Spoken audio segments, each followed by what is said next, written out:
Making realistic miniature cigarettes is easy and doesn't require any special tools. The first thing we need to do is get some regular printer paper and cut a piece. I'm cutting a piece about 3 inches wide.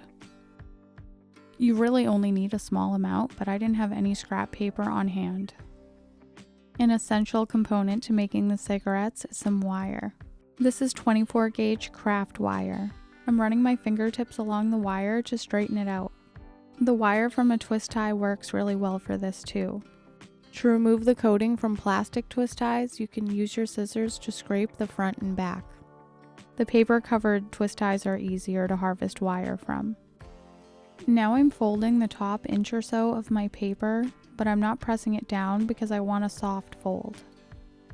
I'm using a skewer to spread some tacky glue. You can use Elmer's glue instead, but there's a bigger chance of the paper becoming separated from the wire later in the process. I'm taking the wire and laying it across the fold. Now I fold the paper over, making sure the wire is pushed all the way back. The end of my tweezers works really well for squeezing the glue out either end, so the paper will be very tight against the wire.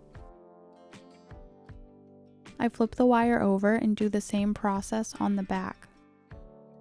Now I'm using a colored pencil to color the filter portion of the cigarette. The white gaps I'm leaving is the part that's filled with tobacco. I'm coloring the filters to all be relatively the same size as each other, but I'm making the white parts longer and shorter in some sections. These cigarettes will be in an ashtray, so some of them have been smoked more than others. To make them look more realistic, I go over them again with a yellow ochre pencil.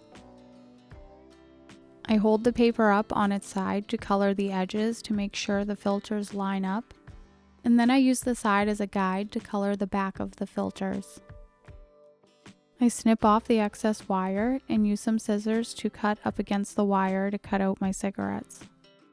I'm not cutting tight right up against the wire because the two sides of paper that are glued together could separate.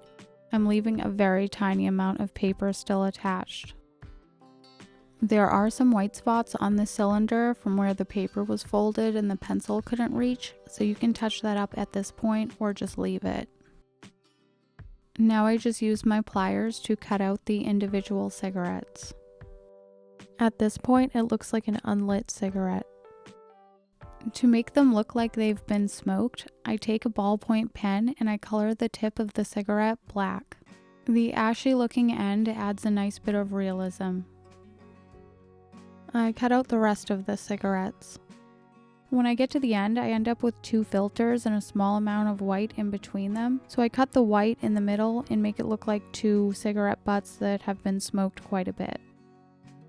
I chose to color the ends of all of my cigarettes, but if you want some of them to look like they haven't been smoked, you can just leave them white.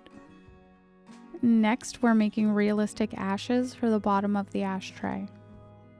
My plan is to glue 1 cigarette off to the side and put the rest as crushed used butts in the bottom with some ashes. I start by painting on some watered down Elmer's glue. We'll be using chalk pastels to create the ashes.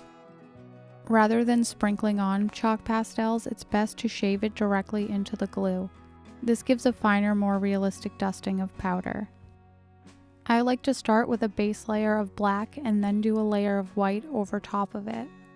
I like to do this slowly and in small amounts so I don't accidentally overdo one color. I finish with a dusting of gray and then I use a paper towel to clean up the edges of the ashtray. The top layers of chalk pastel are still loose, so I'm misting it with rubbing alcohol. The rubbing alcohol breaks the surface tension so glue can get down in between the tiny pieces of chalk pastel. A small spray bottle would be the best way to apply the watered down glue, but I don't have one, so I'm just dripping it on with a paintbrush. Then I top off the wet glue with another dusting of white. Here's what it looks like when the glue is still wet, and here's what it looks like when it's all dry.